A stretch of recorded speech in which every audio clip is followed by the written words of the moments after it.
the one no one wanted. The night her father offered her sister to a monster, Elira learned exactly how little her life was worth. Rain clawed at the roof of the crumbling manor, each drop sounding like a countdown to execution. Candles trembled along the walls, their flames bending as if bowing to an invisible force pressing in from the outside. The house had always been cold, but tonight the air felt heavier, charged, waiting. Elira stood near the back of the great hall, fingers raw and cracked from hours of scrubbing stone floors that no one thanked her for cleaning. Her dress was plain, patched at the elbows, the gray fabric still faintly smelling of ash and soap. She kept her head lowered as she had learned to do long ago. She was not meant to be seen. "Stand straight," her father hissed from the center of the room. Lord Heron Vale paced like a trapped animal, boots striking the marble with frantic urgency. His once fine coat was stained, it seemed stretched thin by years of gambling losses and desperate deals. Sweat shone on his brow despite the cold. "I am standing," Elira said softly. He didn't even look at her. "Not you," he snapped. Her. Her sister, Leora, stood beneath the chandelier like a living jewel. Crimson silk draped her slender frame, carefully chosen to contrast her golden hair and flawless skin. She had spent her entire life preparing for moments like this.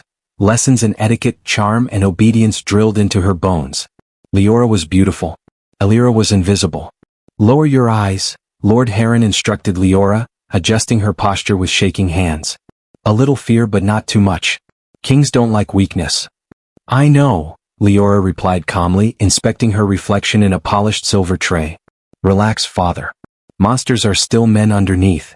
Elira swallowed. Everyone said the same thing, until they met him.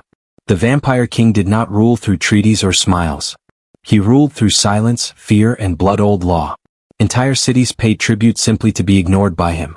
And tonight he was coming to collect a debt.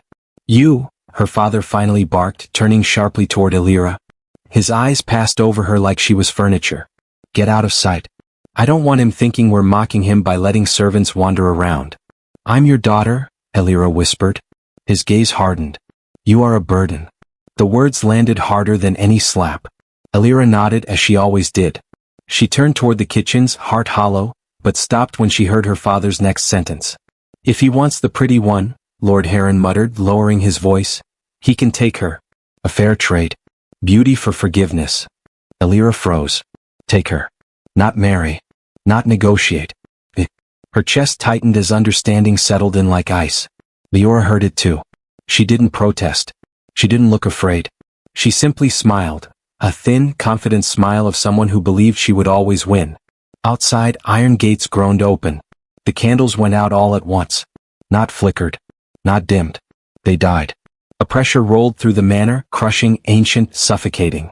Elira staggered, gripping the edge of a table as footsteps echoed through the hall, slow, deliberate, inevitable. Each step felt like a verdict. Guards entered first, armored in black metal that swallowed light. Then he stepped inside. The Vampire King. He was taller than any man Elira had ever seen, his presence bending the room around him. Long dark hair was tied back at his neck, revealing a face carved from cold perfection. Sharp lines, emotionless, immortal. His eyes glowed like molten gold, ancient and unreadable. He did not bow. He did not hurry. He simply existed. Lord Heron dropped to his knees. "Your Majesty," he croaked, "I welcome you to my home." The Vampire King's gaze swept the room once, calculating, dismissive, then settled on Leora. She stepped forward gracefully, lowering herself into a flawless curtsy. "My king," she said softly, voice sweet as honey. "I am honored." He raised one finger. Silence slammed down like a blade. "You owe a life debt," the Vampire King said, voice deep and calm, yet carrying the weight of centuries. Gold was promised. Gold was not delivered. Lord Heron nodded frantically. "Yes, your Majesty. But I bring you something far more valuable." He gestured toward Leora. "My daughter. She is yours." The words echoed. Elira's nails dug into her palms. The Vampire King studied Leora in silence. He stepped closer, inhaling slowly, deliberately. His expression did not change. "Perfume," he said at last. "Ambition. Fear masked as confidence." Leora's smile stiffened. "I do not collect ornaments," the king continued. "I collect truth." He turned away from her, and his gaze landed on the shadow near the doorway. On Elira. Her breath caught. For the first time in her life, someone truly saw her. You, he said. Her legs shook as she stepped forward, heart pounding. Her father's face drained of color. No, your majesty, Lord Heron stammered. That one is nothing. She's just. Enough, the king said quietly. He approached Elira, towering over her. She could smell rain, iron, and something old, something eternal. His golden eyes narrowed slightly as he leaned closer, studying her face, her hands, the faint crescent-shaped mark behind her ear. Recognition flickered. Something shifted. You offered me the pretty one, the vampire king said coldly, turning back to her father. But I choose the one no one saw. Gasps filled the hall. Leora screamed. No. You can't mean her. The king didn't look at her again. She is the payment, he declared. The debt is settled. He extended his hand toward Elira. Come, he said. You're coming with me. Elira stared at his hand, trembling. At her father, who would not meet her eyes. At her sister, whose beauty suddenly meant nothing. She placed her hand in the vampire king's. And her old life ended. The citadel beyond the mist. The carriage rolled through the night like a silent coffin on wheels. Elira sat rigid on the velvet seat, fingers curled tightly into the thick fur cloak the vampire king had placed around her shoulders. It was warm, unnaturally so, yet her body still trembled, her mind struggling to keep up with how completely her life had shattered in a single breath. Across from her, the vampire king watched. He did not blink. The golden glow of his eyes reflected faintly in the glass windows, tracking every small movement she made, every swallow, every shiver, every attempt to make herself smaller. Elira had scrubbed floors her entire life, learned how to disappear into corners, how to exist without taking space. But in this carriage there was nowhere to hide. You are afraid, he said calmly. Elira nodded. Lying felt pointless. Yes. Good, he replied. Fear keeps you alive. The carriage jolted slightly as the road smoothed beneath them. Elira dared a glance out the window, and gasped. The gray countryside of her former world dissolved into thick, swirling mist. It pressed against the glass like living breath, glowing faintly with a blue-violet light. Then, as suddenly as it appeared, the fog parted. A new world revealed itself. The sky was no longer dull and clouded. It burned with stars, countless, brilliant, impossibly close. Mountains rose like black teeth in the distance, waterfalls glowing with soft luminescence as they cascaded down obsidian cliffs. And at the center of it all stood the citadel. It towered above the land, a vast fortress of dark stone and ancient magic. Gothic spires pierced the heavens, bridges arched across roaring chasms, and windows glowed with a soft, unnatural light, as if the castle itself were alive and watching her approach. Elira's breath hitched. It's real. Everything here is real, the king replied. Even the things you were taught were myths. The carriage slowed, passing beneath enormous iron gates etched with runes that pulsed faintly as they opened. Guards bowed as they passed, not stiffly, not fearfully, but with reverence. Not one of them looked at Elira with disdain. That alone felt unreal. The carriage stopped. The door opened. Cold night air rushed in, sharp and clean. The vampire king stepped out first, then turned back toward her, offering his hand once more. This time, Elira took it without hesitation. His grip was steady, grounding. When her feet touched the stone courtyard, she expected her knees to buckle, but they didn't. Something about this place, about him, made her spine straighten. Servants appeared silently, cloaked in dark fabrics, eyes glowing faintly in shades of gold, silver, and crimson. They watched her with curiosity, but not cruelty. The king's hand remained at the small of her back. A protective barrier. From this moment, he said quietly, no one harms you. She looked up at him, startled. Why? He didn't answer. They entered the citadel. Inside, the air hummed with power. The halls were vast yet warm, lined with ancient tapestries depicting wars, kingdoms, and vampire royalty stretching back millennia. Elira's eyes drifted over scenes of bloodshed and crowns, but also mercy, alliances, and strange moments of tenderness she hadn't expected. She was led to a private chamber. Not a cell. Not a servant's quarters. A room with tall windows, a crackling hearth, and a bed softer than anything she had ever known. You will rest here tonight, the king said. No one will enter without my permission. Elira hesitated. Am I a prisoner? His gaze sharpened, not with anger but with something dangerously close to hurt. No, he said firmly. You are under my protection. After he left, Elira stood alone in the silence, heart pounding. For the first time in her life, no one was shouting at her. No one was demanding. No one was watching for mistakes. She sank onto the edge of the bed and broke. Tears spilled freely, silently, grief for the life she had lost, terror for the future she couldn't understand, and a strange, aching confusion at the kindness she had been shown by a creature the world called a monster. Hours later, soft footsteps approached. She wiped her face instinctively, standing as the door opened. The Vampire King entered alone. "You cry quietly," he observed. "I was trained to," she said without thinking, then froze. Instead of anger, something dark flickered across his expression. "No one will train you to suffer here," he said. He approached the fire, hands clasped behind his back. "Tell me about the mark behind your ear." Elira's fingers brushed the crescent-shaped birthmark she had always hidden. "My mother said it was nothing. My father said it was shameful." "It is neither," the king said slowly. "It is old. Very old." She looked up sharply. "What does that mean?" "It means," he said, turning to face her fully, "that you were never meant to scrub floors." Silence stretched between them, heavy with unspoken truth. "Sleep," he said finally. "Tomorrow your real life begins." When the door closed behind him, Elira lay back on the bed, staring at the unfamiliar ceiling. For the first time, fear was no longer the loudest thing in her chest. Hope was. The blood that remembers. Elira woke to silence so complete it felt unreal. No shouting. No crashing doors. No footsteps rushing toward her with new demands. For several heartbeats, she simply lay there, waiting for the old life to reassert itself, to remind her that peace was never meant for someone like her. It didn't. Sunlight streamed through tall windows, pale and silver rather than warm gold. It illuminated the chamber in soft bands, catching dust motes that drifted lazily through the air. The fire in the hearth had burned low, still glowing faintly with embers that never fully died. This place did not sleep the way the human world did. A gentle knock sounded at the door. Elira sat up instantly. "Yes." A woman entered, her movements graceful and quiet. Her eyes were silver, her skin faintly luminous. She bowed, not deeply but respectfully. "My name is Nisara," she said. "I serve the king. I've been instructed to help you prepare." Prepare. The word made Elira's stomach twist. For what? Nisara studied her for a long moment, curiosity softening her expression. For being seen. Warm water, perfumed faintly with herbs Elira had never smelled before, steamed in a deep stone basin.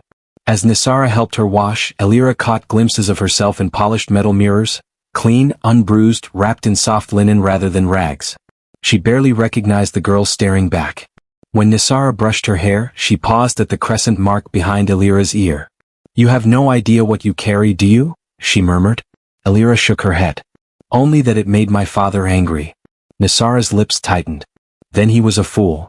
Before Elira could ask more, the chamber door opened again. The Vampire King entered. The room changed instantly, air thickening, power coiling.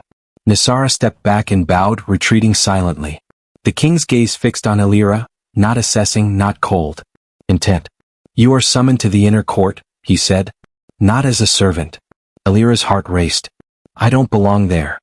"That," he replied calmly, "is not for you to decide." The inner court was vast and circular, its ceiling disappearing into shadow. Ancient vampires stood along the perimeter, lords and ladies whose presence alone radiated danger. Their eyes followed Elira with open interest. Whispers rippled through the chamber. A human. A marked one. The broken girl. Elira felt her fear rise, but before it could consume her, the Vampire King moved slightly closer, his shoulder nearly brushing hers. The whispers died. "Speak," commanded an elder vampire with eyes like burning embers. "Why is she here?" "Because she belongs," the king said. Murmurs erupted. "She is human," another voice sneered. "Fragile. Weak." Elira's hands curled into fists. She stepped forward before she could stop herself. "I'm not weak," she said softly. The room went silent again. The king turned to her sharply, not angry but surprised. "I survived," Elira continued, her voice trembling but steady. "I endured when no one protected me. If that makes me unworthy, then this court values the wrong kind of strength." A pulse of energy rippled through the chamber. Several vampires recoiled. The elder's eyes widened. She felt it. The king stared at Elira, something unreadable burning behind his golden gaze. "Enough," he said. "Leave us." The court obeyed uneasily. When they were alone, the king faced her fully. "Do you know what you did just now?" he asked. She shook her head. I only spoke the truth. He exhaled slowly. Your blood responded to this place. To me. He reached out, not touching her, hovering his hand near the mark behind her ear. The air shimmered. Your mother was not human, he said quietly. Elira's world tilted. That's impossible. She was human enough to love, he replied. But her blood remembered something older. Understanding crashed into her all at once. The books. The whispers. The feeling of being unseen, yet always watched. You were never rejected, the king said. You were hidden. Footsteps echoed outside, urgent. My king, Nisara called. The wards are reacting. Someone knows she's here. The king's jaw tightened. He stepped in front of Elira instinctively. No one takes what is under my protection, he said coldly. Elira looked up at him, fear and awe mixing in her chest. For the first time she realized something terrifying and beautiful. She wasn't just being protected. She was being chosen. The night she saved the king. The citadel did not sleep. It listened. Elira felt it the moment she stepped into the eastern corridor. The subtle shift in the air, the way the faint blue runes along the walls pulsed out of rhythm, like a heartbeat skipping. Something was wrong. The vampire king had left her chambers only moments earlier, summoned by the ward keepers after the disturbance Nisara had sensed. He had ordered Elira to stay behind. She didn't. For the first time in her life, she disobeyed without fear. Her bare feet moved silently across the stone as she followed the echo of his presence through the labyrinthine halls.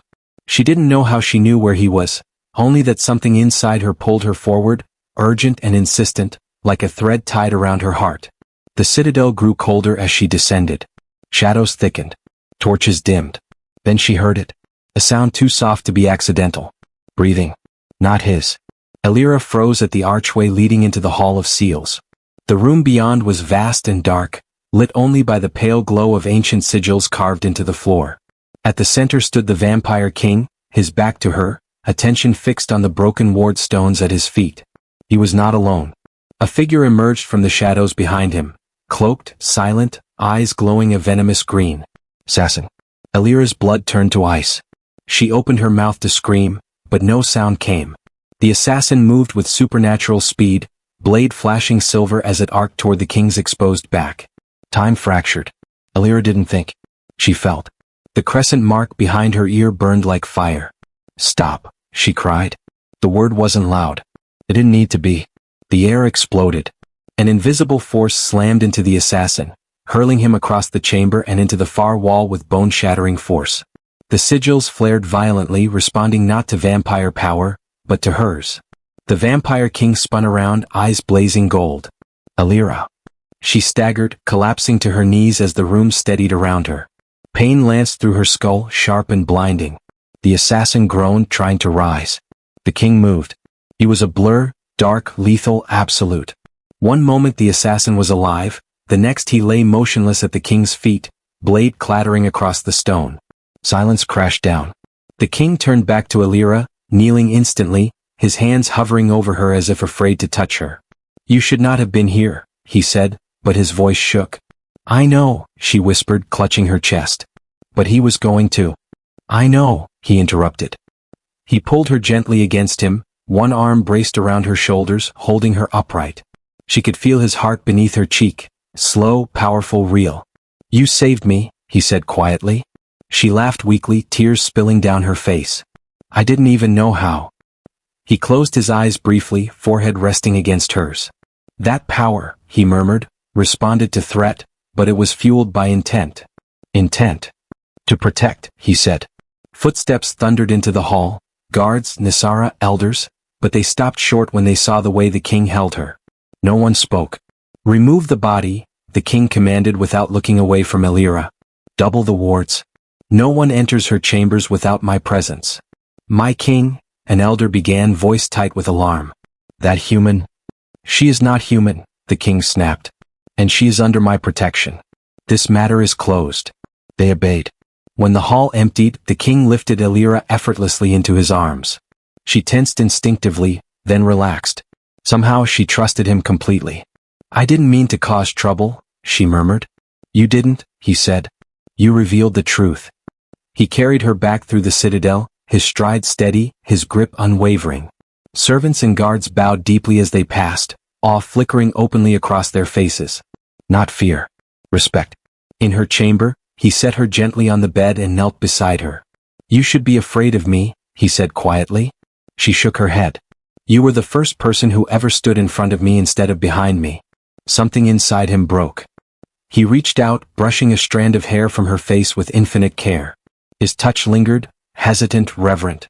You are changing my kingdom, he said. And you don't even realize it. Elira looked up at him, heart pounding. Am I changing you too? His golden eyes darkened. Yes, he said. That is what terrifies me. The queen no one expected. The citadel mourned in silence. Black banners hung from obsidian towers, not for the fallen assassin, but for the illusion that the old world could remain unchanged. Whispers flowed through the halls like smoke, of a human girl whose power had shaken ancient wards, of a king who now walked closer to the living than the dead. Elira felt it all. She felt the citadel breathing around her, the ancient stone responding when she passed, the wards humming softly instead of recoiling. Nisara no longer watched her with curiosity alone, but with reverence. She has chosen you, Nisara said quietly one night. Elira looked up from the balcony overlooking the glowing waterfalls. Chosen me for what? Nisara smiled. For truth. The answer came sooner than Elira expected. The inner court assembled again, this time not in challenge but in reckoning. The vampire king stood at the center, his presence colder, sharper than it had ever been. Elira stood beside him, not behind. That alone changed everything. They come from Oakmere, a guard announced. The human lord, and his daughter. Elira's chest tightened. Her father was dragged in first, smaller than she remembered, his arrogance stripped away by terror. Leora followed, pale and furious, her beauty unchanged, but suddenly meaningless in this place of ancient power. Please, Lord Heron begged, collapsing. We didn't know. We didn't understand what she was. The vampire king's gaze was merciless. You understood enough to sell one child and discard the other. Elira stepped forward. The court held its breath. I don't want blood, she said softly. Leora laughed bitterly. Of course you don't. You always wanted to be good. Elira met her sister's eyes, not with hatred but clarity. I wanted to be seen. She turned to the king. Let them go. Shock rippled through the court. Exile, Elira continued. Stripped of protection. Stripped of name. Let them live knowing what they lost. The king studied her for a long moment. Then he nodded. So it shall be. Lord Heron wept in relief. Leora stared in disbelief as guards escorted them away, alive but powerless. Justice had been served. Later, beneath a sky blazing with unfamiliar constellations, the king found Elira alone in the garden of black roses. You spared them, he said. I freed myself, she replied. He stepped closer, voice low. The court will demand a queen. Elira's breath caught. I don't know how to be one. He reached out, resting his forehead gently against hers. Neither did I, until you arrived. Silence stretched, thick, intimate. Stay, he said. Not as a command. As a plea. Elira placed her hand over his heart, feeling its ancient strength steady beneath her palm. I will. But not because I was chosen. He smiled faintly. Because you chose. Yes. The citadel responded. The stone glowed. The wards sang. Somewhere deep within the fortress, ancient magic recognized its balance restored. The vampire king knelt before her, not in submission but in truth. And Elira understood at last. She had never been the broken one. She had been the answer.